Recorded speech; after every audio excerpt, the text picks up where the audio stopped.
बायको निवडतानाही एवढं कठीण गेलं नव्हतं जेवढं मला या 25 गटातून पहिले 5 गट निवडणं कठीण गेलं. म्हणजे याच्यात झालं काय डॉक्टर साहेब की पहिल्यांदा हे 25 गट म्हणजे पाणी फाउंडेशनच्या सगळ्या गटांची क्रीम होती आणि त्या क्रीम मध्ये एक से बढ़कर एक गट होते. वास्तविक पाणी फाउंडेशनने आमच्या चौघांना जजेस म्हणून नेमलं होतं, परंतु खरी परीक्षा त्या गटांची नव्हती, परीक्षा आमच्या चौघांची होती. कारण त्या 25 मधून टॉपचे गट निवडायचे हे अवघड होतं. आता हे आम्ही तर करतच होतो, परंतु गेले 3 वर्ष आम्ही जजिंग करतोय. सगळे पवार साहेब आम्ही 3 वर्ष जजिंग करतोय. त्या 3 वर्षामध्ये पहिल्या वर्षीचे गट 1 वर्षाच्या अनुभवाचे होते, खूप सुंदर होते. दुसऱ्या वर्षी 2 वर्षाच्या अनुभवानं अजून प्रगल्भ झाले आणि मागच्या 2 वर्षाच्या तुलनेत या वर्षीचे जे 25 गट होते ते 1 पाऊल नाही 10 पाऊल नाही तर इतके जबरदस्त स्ट्रॉंग होते. ज्ञानाच्या बाबतीत त्यांचं विशेषतः टीम वर्क, एकमेकाला मदत करण्याची भावना, एकमेकावरचं प्रेम हे खरंच वाकरण्याजोगं होतं.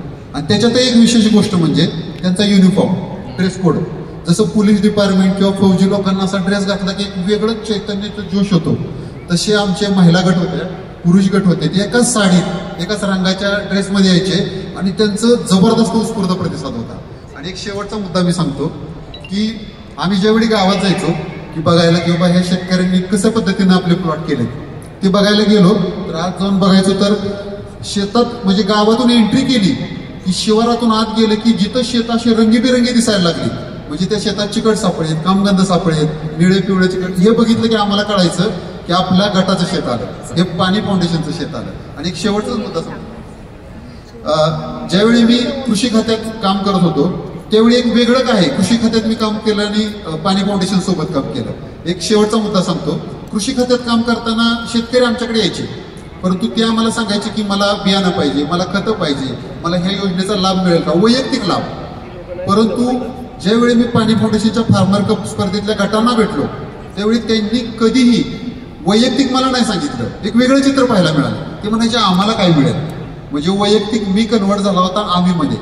आणि आम्हाला ज्ञान कसं मिळेल, आम्हाला समृद्धीच्या वाटेवर जाण्यासाठी फळबाग लागवडीबद्दलचं ज्ञान कसं मिळेल, ही एक गटाच्या बाबतीत एक वेगळं चित्र आम्हाला बघायला मिळालं.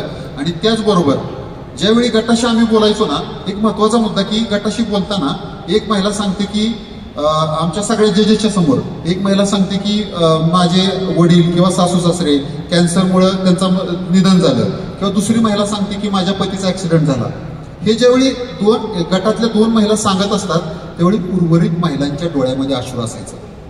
ह्याच्यातून लक्षात आलं की लोक आनंदात सहभागी असतात, परंतु ह्या गटाच्या महिला सुख असो दुःख असो सगळ्यामध्ये एकमेकांच्या पाठीशी उभ्या आहेत. एवढंच काय, एखाद्या महिलेचं जर शाळेची फी राहिली असली तर सगळ्या महिला कॉन्ट्रीब्युशन करून भरत होत्या.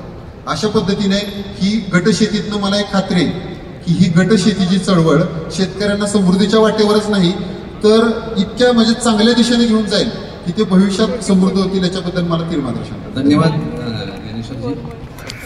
वेळेचं महत्व बघता आपण आता ह्या मुलाखतीचा